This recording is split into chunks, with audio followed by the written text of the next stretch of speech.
اگر والدین دوبارہ لے جاتے ہیں ان کو روکا تو نہیں جا سکتا، ان کا رائٹ ہے. پھر 9 بہن بھائی اور ہیں، پھر ملازمت پہ کہیں لگوا دیا جب وہاں پہ پھر ایسا واقعہ پیش آ جائے. اور یہ صرف ایک رضوانہ نہیں ہے، بڑی بچیاں ہیں، کچھ کا ایشو رپورٹ ہو جاتا ہے، کچھ کا نہیں ہو پاتا. فضا میں اس بچی کا بھی ذکر کیوں نہ کروں کیونکہ تکلیف بہت بڑھ جاتی ہے.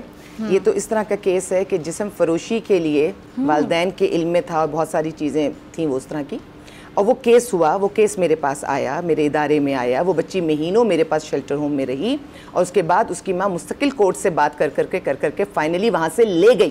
اور مجھے اس نے فون پہ کہا کہ اس کو بھی لے گئی ہوں، میں خود بھی حاضر ہوں، اور میری ایک اور بچی ہے وہ اس سے بھی چھوٹی وہ حاضر ہے. یہ 12 سال کی بچی کا کیس بتا رہی ہوں جس کو میک اپ کر کے وہ 14 سال کا بنا دیتی تھی. تو مجھے آپ یہ بتائیے گا نا کہ کس قسم کی بات ہے یہاں پہ. دیکھیں والدین کا حق تو ہے، والدین لے جا سکتے ہیں، لیکن چیک اینڈ بیلنس نہیں ہو سکتا.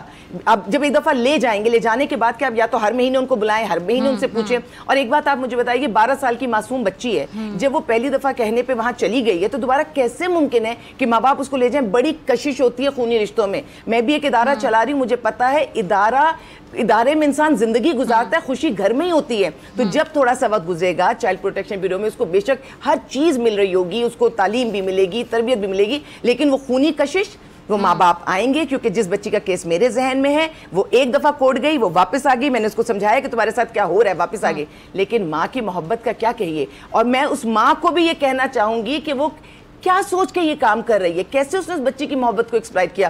آگے کہیں جواب دہ نہیں ہوگی کہ جسمانی طور پہ کسی طرح اس دنیا میں اس کو اذیت نہیں مل سکے گی.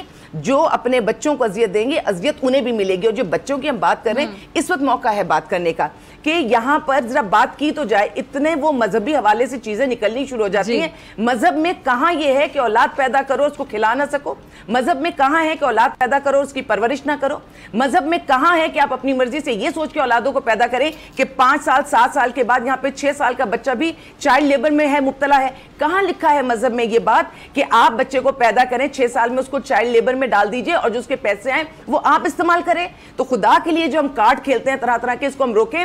اللہ تعالیٰ نے بہت واضح الفاظ میں بتایا ہے کہ ہم نے اولاد کو، جو انسان کا بچہ ہے وہ صرف پیدا ہو کے خضرو پودے کی طرح نہیں ہوتا، جانور کی طرح نہیں پل جاتا. بلی کا بچہ کسی طرح بھی پل جائے گا. انسان کے بچے کو تعلیم، تربیت، کھانا، خوراک، ہر چیز اسے دینی ہے. اگر ہم بچوں کی تربیت نہیں کر سکتے تو ہم معاشرے میں ان بچوں کے ساتھ زیادتی کر رہے ہیں جو ہمارے ہاں پیدا ہوئے، اور ان کے ساتھ بھی زیادتی کر رہے ہیں جنہیں بڑے ہو کے وہ نشانہ بناتے ہیں. عالیہ کہاں سے شروع کروں؟ الفاظ نہیں ہے میرے پاس. اتنا تشدد. آپ کو کسی کا کام پسند نہیں ہے، کسی کی بات بری لگ گئی تو آپ اتنا تشدد کر دیں گے کہ بازو ٹوٹ جائیں، سر کی یہ حالت ہو جائے، زخموں سے آنکھوں پہ نشان، پورے چہرے پہ نشان. یہ کس قسم کے لوگ ہوتے ہیں؟ پوچھنے والا کون ہے، پکڑنے والا کون ہے؟ اور اگر طاقت ہمارے پاس ہے، یعنی اگر کوئی ایسا انسان جو طاقتور ہے تو اس کو تو کوئی ڈر ہی نہیں لگتا. اور ایک چیز میں ہمیشہ کہتی ہوں، ہمارے ہاں بہت زیادہ تعلیم کی بات ہوتی ہے. میں کہتی ہوں تعلیم کے ساتھ اگر تربیت نہیں ہے تو انتہائی خطرناک ہتھیار ہو جاتی ہے تعلیم. وجہ یہ ہے کہ تعلیم کے بعد آپ کسی مقام پہ پہنچ گئے. مقام کا مطلب یہ کہ اب آپ معاشرے کو چلا رہے ہیں، اور اگر اس کے ساتھ آپ کی تربیت نہیں ہوئی تو ہتھیار موجود ہے اور چلانے کی تربیت نہیں ہے تو کہیں بھی چلے گا. ہمارے پاس یہ چیز جگہ جگہ دیکھی جا رہی ہوتی ہے کہ ہم پرواہ ہی نہیں کرتے کہ سامنے والے کے ساتھ کیا کریں، کیونکہ ہم اس کی جگہ اپنے آپ کو کبھی رکھ ہی نہیں پاتے. اچھا رکھ کیوں نہیں پاتے کہ یہ جو اللہ تعالیٰ نے جس کو اتنا بلیسڈ رکھا ہے کہ سونے کا چمچہ لے کر منہ میں پیدا ہوا ہے، اس کو نا جگہ جگہ غریبوں کے بیچ میں ضرور بٹھانا چاہیے. جس نے کبھی بھوک نہیں دیکھی اس کو کیا پتا بھوک و افلاس کیا ہے. جس نے کبھی فاقہ کشی کی ہی نہیں اس کو کیا پتا یہ کیا.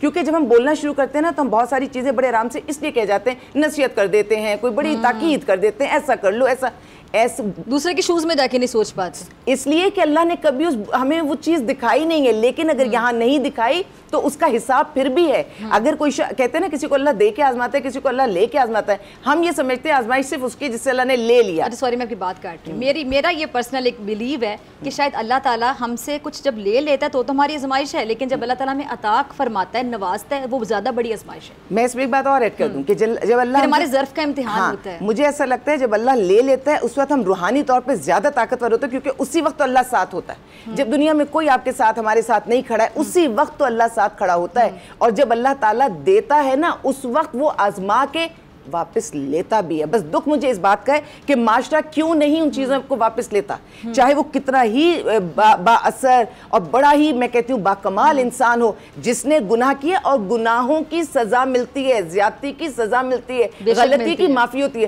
اگر اس خاتون نے, میں صرف اس سے کہہ رہی ہوں ایسا ہونا نہیں چاہیے, ایک ہلکی سی ایک کوئی اسے کر دی ہوتی ہے, ایک آدھ چیز کوئی کر دی ہوتی ہے, چاہے بچوں کو کر دیتے تاکید, وہ الگ بات ہے.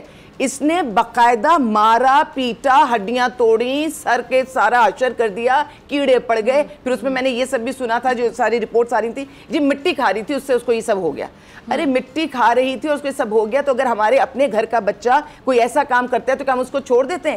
کیا ہمیں ایسے کرنا چاہیے؟ ہم اپنے بچوں کو معاف نہیں کرتے؟ مٹی کھا کے زخم کیسے آ گئے؟ ایک چیز اور تھی, فضا, اس میں یہ تھا کہ ہم اس بچی کو گھر اس لیے بھی نہیں لے جا پا رہے تھے کہ بچی کو اپنی والدہ سے یا والدین سے یہ خوف تھا کہ وہ واپس جائے گی تو اس کی پٹائی ہوگی. اگر والدین ایسے تھے تو پھر والدین نے آ کر ان کے اوپر کیس کیوں کیا؟ یہ جو الزامات چل رہے ہوتے ہیں نا, ان الزامات میں, اور میں اس میں ایک چیز لے کے مجھے اگر آپ اجازت دیں میں کہوں گی, مجھے نا پورا معاشرہ, ماں باپ جن کے گھر کام کر رہی تھی وہ, اب جو اس کیس کو لے کے چل رہے ہیں, وہ میں کہتی ہوں ہر شخص اس میں قصوروار ہے, ایک کوئی اس میں بے قصور ہے, وہ بچی ہے. میں نے اس لیے یہ جملہ کہا کہ ماں باپ سے بھی مجھے دکھ اور تکلیف ہے. جب ہم کہتے ہیں یہ پہلا کیس نہیں ہے, تو کیوں ماں باپ جوک در جوک یہ کام کر رہے ہیں؟ کیوں پورے سال کے لیے بچوں کو اب بھی بھیجا جا رہا ہے؟ آج بھی بھیجا گیا ہوگا اور کل بھی بھیجا جائے گا. تو مجھے ماں باپ سے بھی دکھ اور تکلیف ہے کہ انہوں نے نہیں دیکھا. مجھے ان جج صاحب سے بھی تکلیف ہے کہ وہ دنیا کو انصاف دے رہے تھے, انہیں گھر کے اندر کیوں نہیں اندازہ ہوا. مجھے اس معاشرے سے بھی بہت زیادہ تکلیف ہے کہ جو اس پہ آپ نے کہا نا کہ ابھی تک کوئی کارروائی نظر کیوں نہیں آ رہی. وہ بچی اللہ اس کو صحت یاب کرے, لیکن اس کو کس اذیت میں ہم نے رکھا ہوا ہے, تو کوئی ایک بھی نہیں بچا ہوا. ہمیں سب کو پکڑنا پڑے گا فضا, اور اس کے بعد ہی چیز بہتر ہوگی. ٹھیک ہے جی. اگر آپ کو یہ ویڈیو پسند آئی تو سبسکرائب کریں اور بیل آئیکن پر کلک کریں. ڈیجیٹل لون سکیم, عوام کو قرضوں کے جال میں پھنسا کر لوٹنے والے بھیڑیے بے نقاب. بول کی کاوشیں بارآور ثابت ہو گئیں, آن لائن قرض مافیا کے گرد گھیرا تنگ ہو گیا ہے. بول نے دیا اپنے عوام کا ساتھ, اٹھائی اس اسکیم کے خلاف آواز. بول کی ڈیجیٹل لون سکیم کے خلاف آگاہی مہم کی سب سے بڑی ٹرانسمیشن 59% عوام نے دیکھی اپنی اسکرین پر, کیونکہ بول ہے پاکستان کا نمبر 1 نیوز چینل. سبسکرائب کریں اور بیل دبائیں تاکہ کوئی خبر رہ نہ جائے.